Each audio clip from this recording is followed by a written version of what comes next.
En el Living de News Digitales con la sección Deportes, continuamos en el apasionante mundo del automovilismo y esta vez tenemos a un ex piloto de Fórmula Renault, también de Top Race.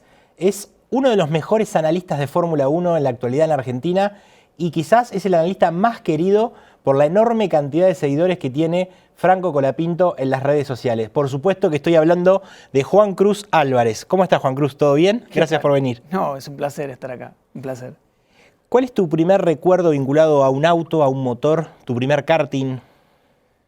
Uy, hay que remontarse al año 94, me parece. Mi viejo vendía, como siempre, tractores, cosechadoras, y en uno de los pagos de un tractor recibe en parte de pago un karting.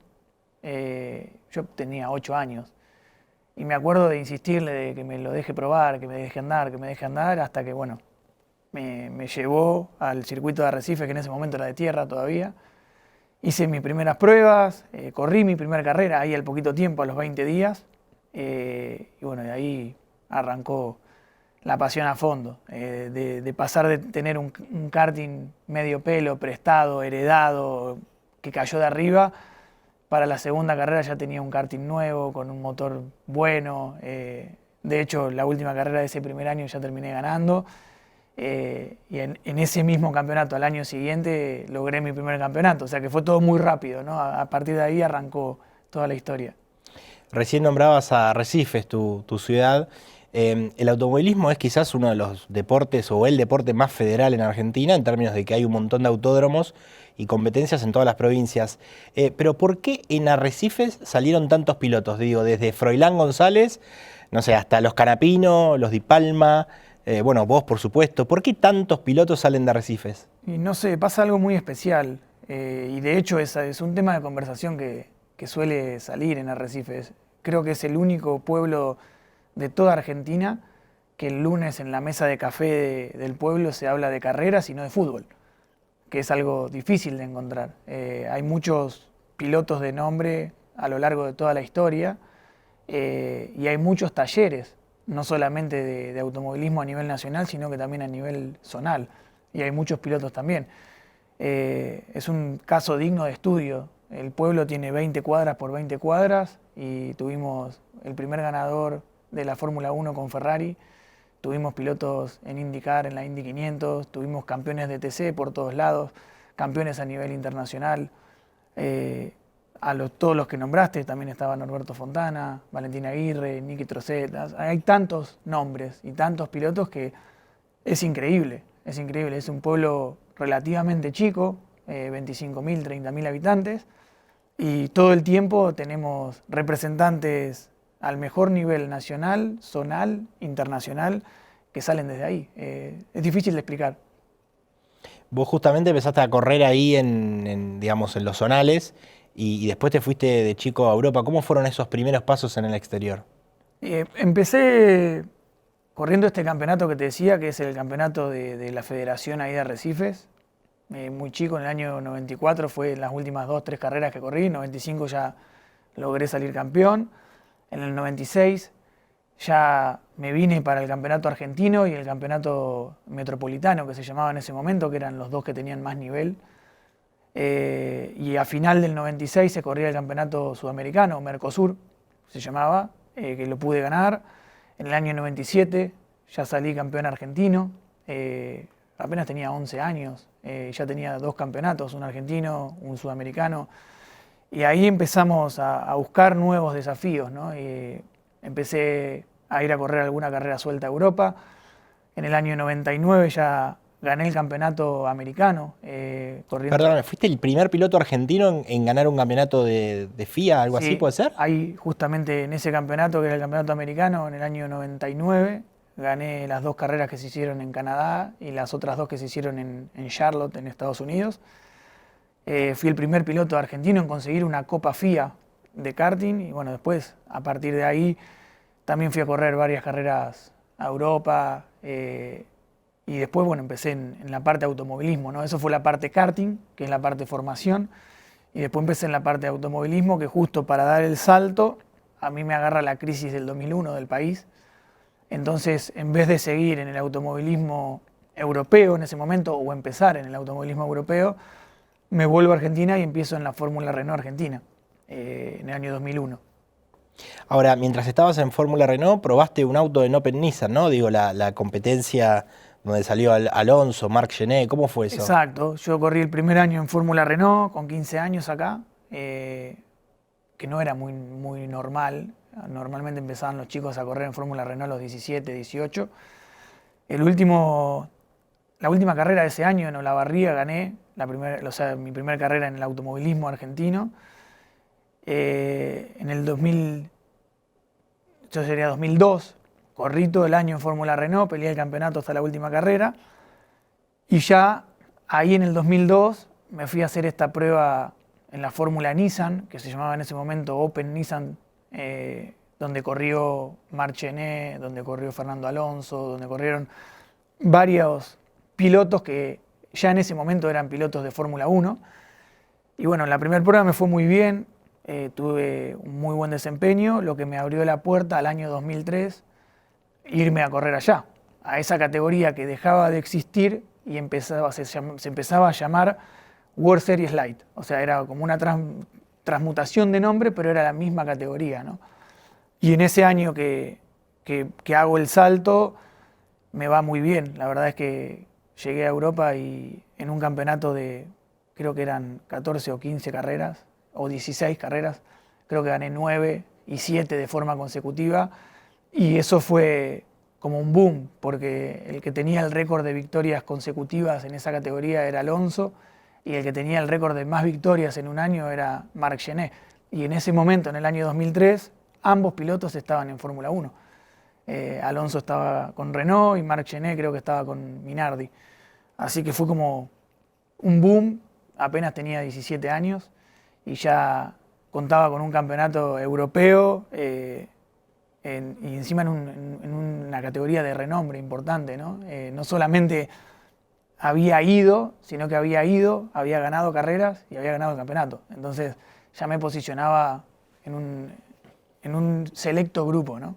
Era prácticamente la antesala a la Fórmula 1 porque no estaba la fórmula, digo, las categorías que hay ahora debajo de Fórmula 1, ¿no? Era un poco la escalera que había que hacer. Al año siguiente, después de ganar ese campeonato, ya voy a la World Series grande, que eran ya autos donde competían todos los pilotos que no tenían lugar en Fórmula 1. Cuando pego el salto, en la categoría estaba Enrique Bernoldi, que el año anterior había corrido en Fórmula 1 con Arrows. Estaba Ralph Firman, que el año anterior había corrido en Jordan, en Fórmula 1. Estaba Narain Karthikeyan, piloto indio, que en ese momento era tester de Williams. Estaba Ryo Fukuda, que era un japonés, que era piloto de Honda, reserva en Fórmula 1. Y yo con apenas 18 años me las ingenié para mezclarme entre ellos, lograr podios, lograr ser el rookie de la temporada, lo que me posicionó para obtener mi primer contrato como piloto junior de un equipo de Fórmula 1 que era Renault Junior Team o Renault Driver Development, se llamaba en ese momento, RDD, con apenas 18 años. Cambió muy rápido todo, ¿no? Calculá que de los 15 en Fórmula Renault corriendo en Estancia Chica o en Olavarría, a los pocos años, pocos meses estaba corriendo en circuitos de Fórmula 1 con ex pilotos de Fórmula 1 al lado mío. Fue como muy grande el cambio. Vos eras uno de los mejores de tu generación. Esa generación que estuvo cerca de la Fórmula 1, pero que no llegó. Digo, momento muy especial del país, no estaban los recursos económicos, fue un poco de mala suerte también. ¿Qué análisis haces ya muchos años después? Yo creo que no vale la pena buscar las razones. Fue lo que fue y estoy donde estoy. Y hoy soy un agradecido a todo lo que me tocó vivir. Coincido de que fue una generación dorada, entre comillas, lo que vivimos en ese momento. Hubo en el año 2003 3 campeones argentinos en categorías europeas en camino a la Fórmula 1. Era Esteban Guerrieri, Pechito en la suya y yo en la mía. O sea que era una generación de que era, si el país hubiese acompañado, si la situación hubiese acompañado, yo no tengo dudas que al menos uno de los 3 tendría que haber tenido su posibilidad y bueno, ninguno de los tres la terminó consiguiendo, pero creo que los tres estamos con la conciencia tranquila que la parte deportiva la hicimos bien. Todo lo demás son cosas que uno a veces no puede manejar. ¿Qué fue lo que más te llamó la atención cuando empezabas a estar tan cerca de ese mundo, que empiezan las cuestiones del marketing, de las presiones? ¿Qué es lo que más recordás que te haya llamado la atención en esa época? A ver, la Fórmula 1 siempre fue un negocio y al final el último salto se termina dando por cuestiones, primero deportivas. Si la parte deportiva no acompaña es difícil que se dé, pero tiene que estar la otra parte. Creo que lo que estamos viviendo hoy con Franco, después de tantos años, es tan raro o tan distinto porque Argentina después de, te diría, décadas, tiene empresas que compiten a nivel mundo en sus sectores y que hoy vieron en Franco una herramienta de comunicación que antes no existía. O sea, nosotros para tener ese último paso, ese último apoyo, debíamos caer obligadamente al gobierno y al político de turno para ver si te ayudaba o no te ayudaba.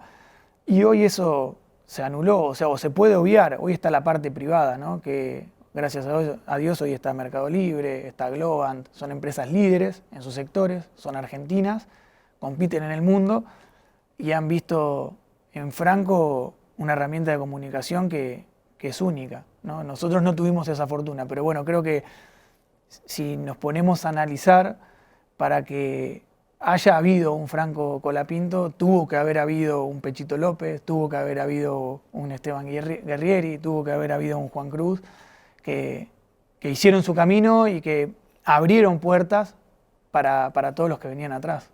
Sí, incluso vos tuviste algo que ver o mucho que ver en los inicios de Franco.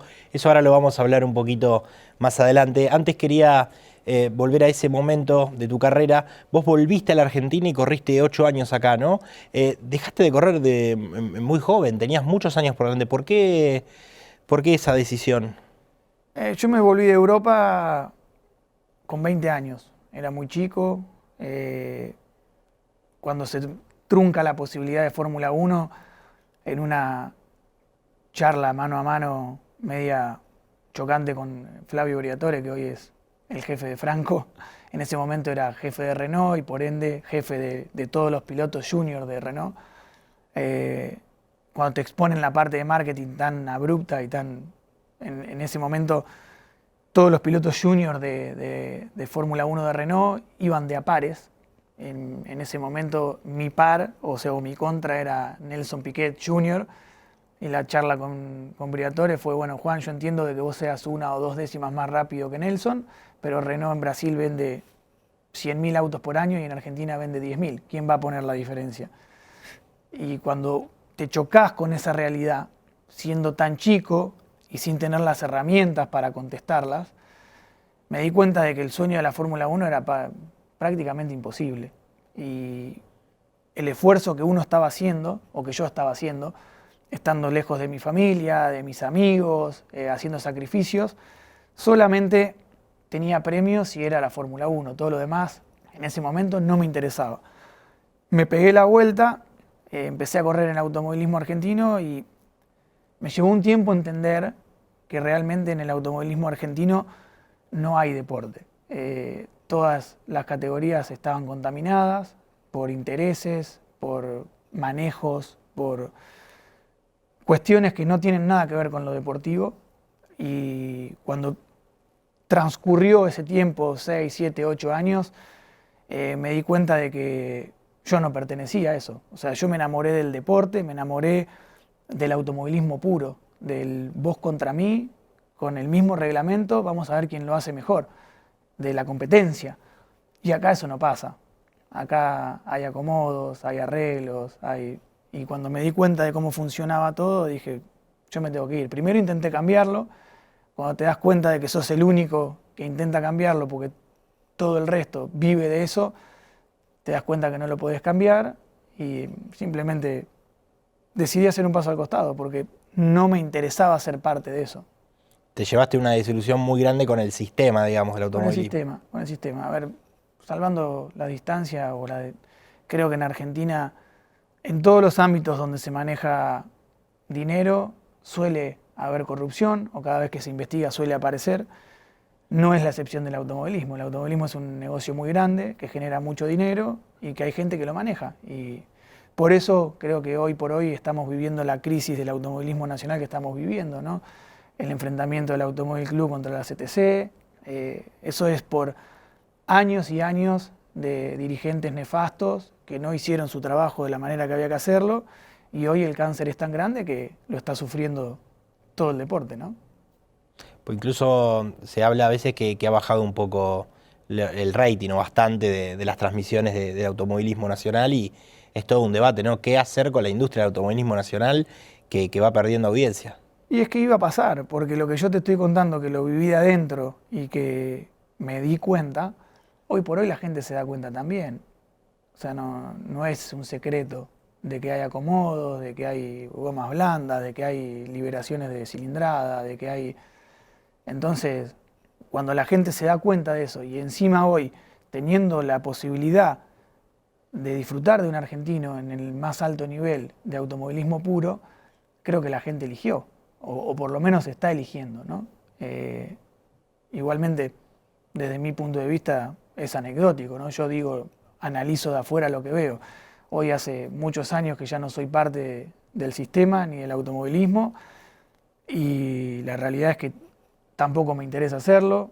Me han venido a buscar para ser piloto de vuelta, director deportivo. Hasta me dijeron que un partido muy importante de Argentina en su momento te fue a buscar para que seas candidato a intendente en Arrecifes. Es verdad, es verdad. En el año 2015, me parece que fue, viajó María Eugenia Vidal, que en ese momento era candidata a gobernadora de la provincia, a intentar convencerme para presentarme como intendente, y yo, habiendo vivido lo que venía de vivir del automovilismo, digo, si el automovilismo es así, que es un granito de arena a comparación de lo que es la política, yo acá no me puedo meter porque termino peleado con todo el mundo. Como me fui peleado con todo el mundo del automovilismo, digo, me voy a terminar peleando con todo en la política, digo, así que no hubo caso. Le agradecí, obviamente, por la confianza, y me decía, cada vez que le decía que no, me decía, por eso tenés que ser vos, porque no lo querés al puesto. Y bueno, pero no podemos cambiar el mundo cuando la mayoría está mal, ¿no? O sea, podemos intentarlo, pero llega un momento que chocás tantas paredes que te terminás quedando sin fuerza, ¿no? Y uno se empieza a priorizar, ¿no? Yo en ese momento creo que generé tanta angustia o tanta rabia o tanta bronca que al poco tiempo terminé enfermo, ¿viste? Entonces no vale la pena. Recién decías que tu generación tuvo el talento, le faltó un poco para, digo, la cuestión de la industria, el apoyo económico. Digo, otros pilotos, o en tu caso, se podría haber quedado con, bueno, con ese resentimiento. En cambio, sin embargo, vos ayudaste mucho a Franco Colapinto a que llegue, ¿no? ¿Cómo fue eso? ¿Que le conseguiste una prueba? ¿Qué recordás? Esto era en el año 2018, porque yo, después que dejo de correr acá en Argentina, empiezo a hacer algunas carreras en el exterior, ya en autos de GT, no en autos de fórmula. Corrí un par de carreras en la Copa Porsche, después me fui al GT Open, después alguna carrera del Mundial de GT, y en el año 2018 hago toda la temporada para el equipo BMW de Theo Martin, en un equipo oficial de BMW, en un campeonato europeo. Y en esa temporada, 2018, el papá de Franco me dejó la cabeza así. Aníbal me llamaba, te diría que toda la semana. No, que mirá, que viene que Franco, que está haciendo esto, lo otro, que la viene rompiendo, que el karting, estaba corriendo en el karting en Europa.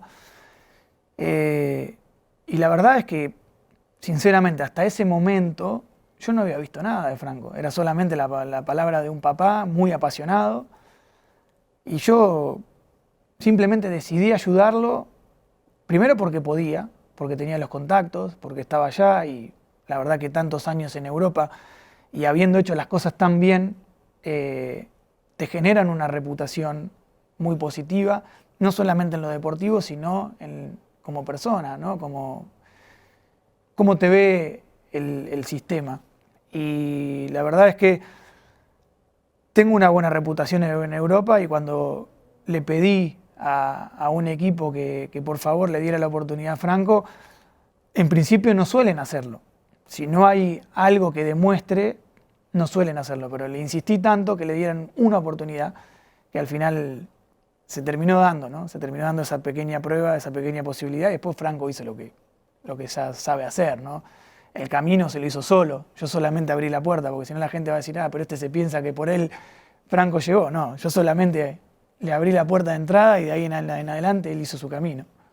En la actualidad sos uno de los principales analistas de Fórmula 1, te convocan de todos lados, pero sobre todo tenés un fuerte vínculo con los seguidores en redes sociales. Mirá, de hecho, yo estoy en un grupo de WhatsApp, colapinto.info, donde los seguidores, cada vez que habla Juan Cruz Álvarez, están atentos. Más allá del afecto que obviamente le tenés a Franco, desde el punto de vista técnico, ¿cómo analizás la performance de Franco Colapinto desde que inició y ahora en este segundo año en la Fórmula 1? Bueno, cuando inició fue una sorpresa.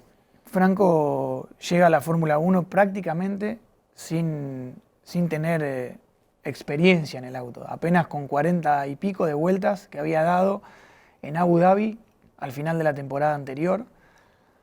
Se abre la posibilidad porque el otro piloto de la Academia Williams en Fórmula 2 lo empezó a hacer bastante mal, empezó a ir bastante peor que él.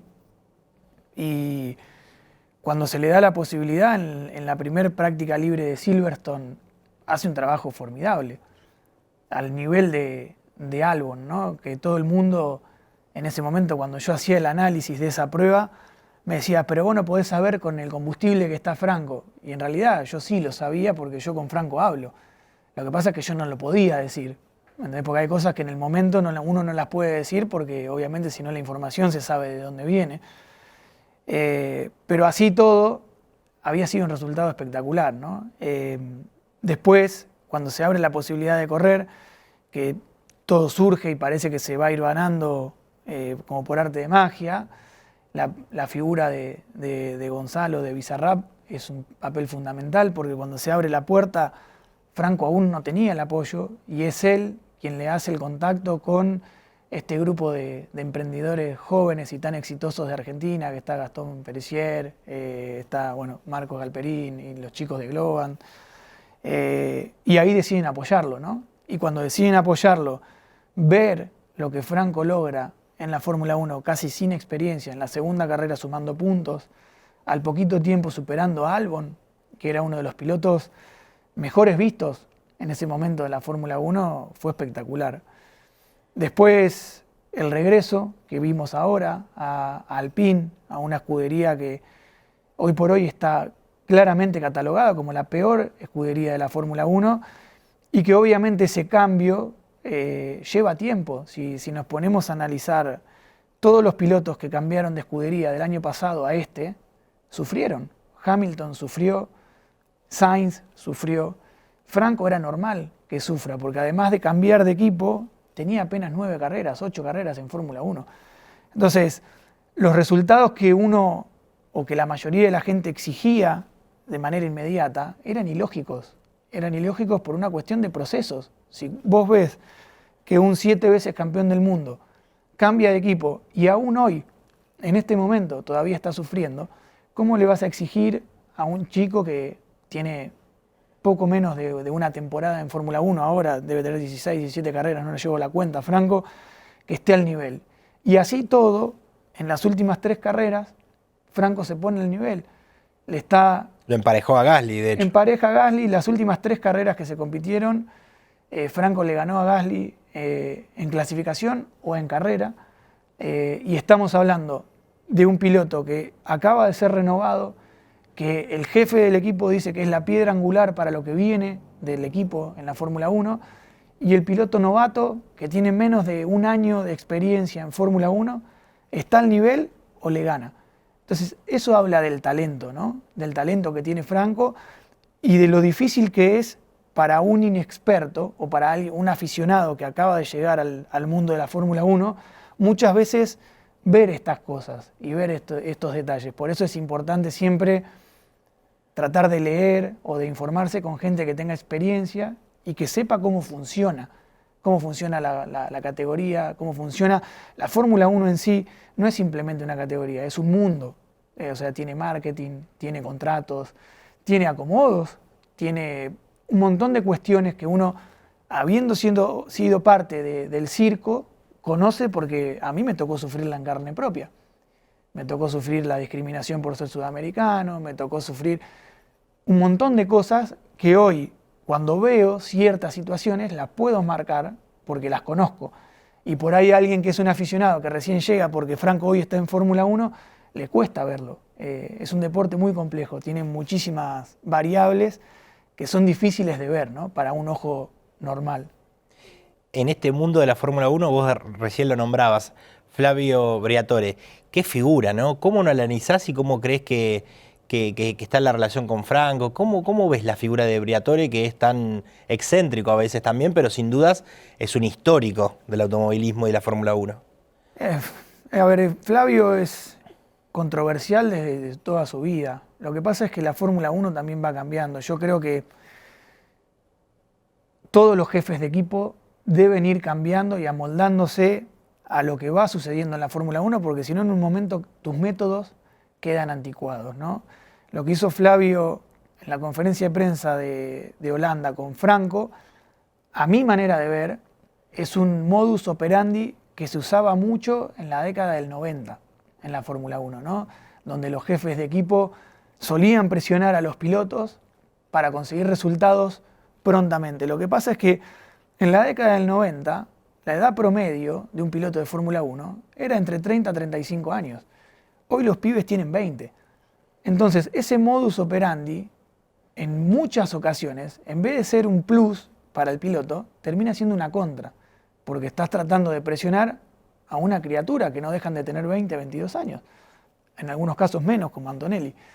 Entonces, creo que, a mi manera de ver, la forma de Flavio, sobre todo en esta forma de manejarse con la prensa, está siendo un poco anticuada o fuera de lo que hoy se estila o se ve, que lo podemos ver con James Bowles, por ejemplo, de la forma que se dirige a sus pilotos, o cualquier otro jefe de equipo que tiene un piloto novato dentro de sus filas, ¿no?, de cómo lo acompañan para sacar el mejor provecho, porque al final el jefe de equipo tiene que potenciar las herramientas que tiene. Y de esa manera, que Flavio está intentando hacerlo, no creo que lo esté consiguiendo, más allá de que Franco respondió a cada uno de los ataques que recibió por parte de Briatore en la prensa y por parte de la prensa, además, que eso lo potencia, respondió en pista. Franco salió al entrenamiento después de la conferencia de prensa de Briatore y se metió noveno con un Alpine. Y hizo el domingo la mejor carrera de la temporada. Y después vino Monza, donde le ganó a su compañero de equipo en clasificación. Entonces está lo que la gente trata de instalar fuera de lo deportivo, Franco lo contesta adentro de la pista. ¿Y cómo ves los nuevos seguidores argentinos que se suman al fenómeno de Franco Colapinto? De hecho, las mediciones de rating de las transmisiones en América Latina en general, pero en Argentina en particular, desde que Franco llegó a la Fórmula 1, hasta se triplicaron en algunos segmentos. ¿Cómo ves al público argentino y qué le decís? ¿Qué es lo que tiene que esperar el público argentino de Franco? A ver, Franco es un proyecto de los más prometedores que hoy tiene la Fórmula 1. Si analizamos cada uno de los 5 novatos que hoy está en la Fórmula 1, Hadjar y Bortoleto lo están haciendo excelentemente bien, pero les costó tiempo. Si nos ponemos a ver a Bortoleto, estuvo hasta hace 3 carreras sufriendo muchísimo con un Sauber que era un auto muy complicado de manejar. Con las mejoras que fueron trayendo, se convirtió en un auto mucho más manejable y ahí Bortoleto pudo mostrar su talento, ¿no? Pudo sacar lo que tenía dentro. Hadjar empezó la temporada yéndose afuera en la vuelta previa y hoy por hoy acaba de hacer un podio en su temporada de debut en Fórmula 1, ¿no? Y analizando a Franco, le toca bailar con el peor auto de la temporada, con el más inestable y teniendo de compañero de equipo a un superpiloto experimentado y que hace 3 temporadas que está manejando ese auto, que sabe... Y que es bastante zorro, además. Claro, y que sabe cómo manejar ese auto para que todos los defectos que el auto tiene se noten menos. lo menos posible, ¿no? Para que sea lo menos malo posible. Y obviamente que a Franco le iba a llevar un tiempo entenderlo, pero hoy creo que lo está haciendo. De hecho, la carrera de Monza que acaba de pasar hace poquitos días, Gasly iba con un motor fresco, lo que en Monza significaba tener una ventaja de aproximadamente 2 décimas contra alguien que no lo tuviera, y Franco logró arreglárselas para así todo ganarle en la clasificación y después en el ritmo de carrera. Entonces, te muestra de que hoy está a la altura. Está a la altura del piloto experimentado, está a la altura del piloto que recibió una renovación y está a la altura de un piloto que ganó carreras en Fórmula 1 con menos de un año de experiencia en la categoría. Así que imagínense el potencial que todavía tiene Franco para explorar, ¿no? Yo siempre que hablo de Franco digo, la curva de Franco sigue siendo hacia arriba y todavía no encuentra techo. Así que es muy prometedor para todos los recién llegados. Creo que nos encontramos frente a una situación soñada de un piloto joven argentino con talento y con un potencial de estar en la categoría por décadas, ¿no? Por delante. Vos sabés que siempre, casi al final de la temporada, en la Fórmula 1 empieza la locura de las butacas, ¿no? Uno de los dueños de Red Bull siempre lo quiso que vuelva a Albon. Quizás también se habla de que Antonelli puede estar flojo. Entonces Sainz podría ir a Mercedes, Albon va a Red Bull y se queda Williams con las 2 butacas libres. ¿Crees que hay alguna posibilidad de que Franco Colapinto regrese a Williams? A ver, yo creo que lo que sí puede pasar o va a empezar a pasar, sobre todo de acá a fin de año, porque Franco hace 3 carreras que está igualando el nivel de Gasly y eso ha silenciado los rumores, y no solamente silenciado los rumores. A partir de ahora, creo que las posibilidades de Franco de seguir en la Fórmula 1 se multiplican, no solamente en el equipo que está, sino en el caso de que haya alguna variable en otro equipo, es uno de los principales candidatos, por lo que te explicaba recién. Piloto joven, fresco, muy bueno en la parte deportiva y excelente en la parte marketing. Lo que Franco mueve en redes y mueve en la parte marketing no lo mueve ninguno de los otros pilotos novatos de la Fórmula 1. Entonces, tiene una conjunción de factores que lo hace una pieza muy deseable, ¿no? Que creo que se van a empezar a abrir posibilidades. Lo que recién decías de Albon no es novedad. La familia tailandesa, que es dueña del 51% de las acciones de Red Bull a nivel global, todos los años a final de año le ofrece una posibilidad a Albon de volver al equipo, ¿no? Recordemos que Albon cuando estuvo con Verstappen lo hizo muy bien, estuvo a la altura, no fue un piloto que desentonó, como se podría ver en el caso de Lawson en el principio de esta temporada, o Tsunoda en este momento, ¿no? Albon lo hizo muy bien. Y es una posibilidad, ya que ahora no está Horner, hay cosas que fueron cambiando, es una posibilidad que se podría llegar a dar, o no sería descabellada. Uno puede analizar lo que podría llegar a pasar. Después la Fórmula 1 siempre te sorprende por sí o por no, ¿no?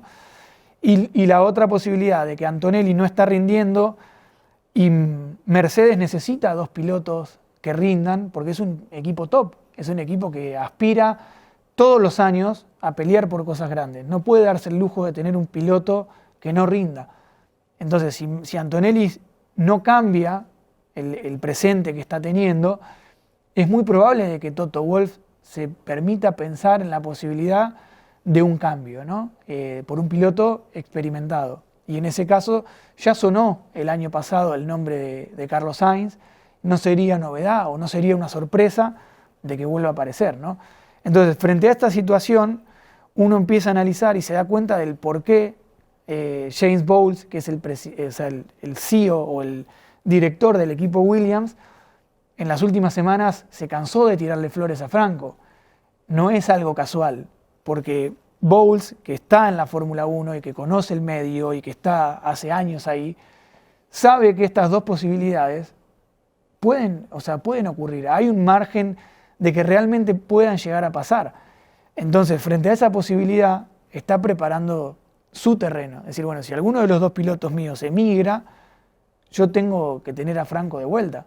¿Por qué? Porque lo conozco, porque Franco conoce el equipo, porque era un piloto de mi academia de toda la vida, conozco el talento que tiene, conozco lo que mueve marketineramente y me saca la historia de traer un piloto nuevo, inexperto, que pueda llegar a ocasionarme accidentes, problemas, no rendir, en una temporada que se inicia con un reglamento nuevo, donde cualquier equipo puede llegar a ser líder. ¿Por qué no Williams? ¿Por qué no Alpine? Entonces, todos los equipos tratan de tener la mejor alineación posible de pilotos, porque en el caso de ser los equipos líderes o que te toque ser el equipo dominante, tenés que aprovechar ese lapsus de tiempo para sumar la mayor cantidad de puntos posible para lograr aspirar a tener una mejor posición a final de temporada, ¿no? Por eso son un montón de condimentos que se están juntando para este final de temporada que pueden hacer que las fichas se muevan y pueden hacer que Franco cuente con más de una posibilidad de seguir en la Fórmula 1.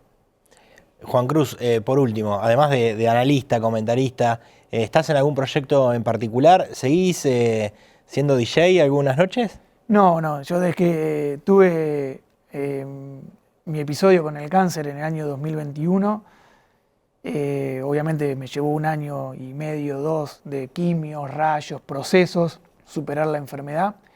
Y cuando la vida te pone en ese tipo de situaciones, uno hace un reseteo de cuáles son tus prioridades, ¿no? Y en ese momento era DJ, pero en ese momento lo que más resonó en mi cabeza era darle prioridad a la familia. Me casé, fui papá, y la profesión de DJ de la noche no va muy de la mano con eso. No es muy compatible. No es muy compatible, así que bueno, elegí lo que hoy estoy disfrutando, ¿no? Tengo un hijo de 1 año y medio, estoy casado, felizmente casado con mi mujer, con Sofía, después de 15 años de noviazgo, así que estoy disfrutando de esta otra faceta, ¿no? de la vida.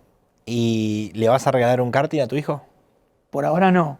No, por ahora no, pero más adelante. No, a ver, yo estoy ahí para apoyarlo en lo que él quiera. Me gustaría más que, conociendo lo difícil que es el deporte y la cantidad de desafíos y cosas que tiene, me gustaría que elija otro camino, pero en el caso que lo decida intentar, obviamente voy a estar ahí para apoyarlo, sin dudas. ¿Qué otro deporte seguís?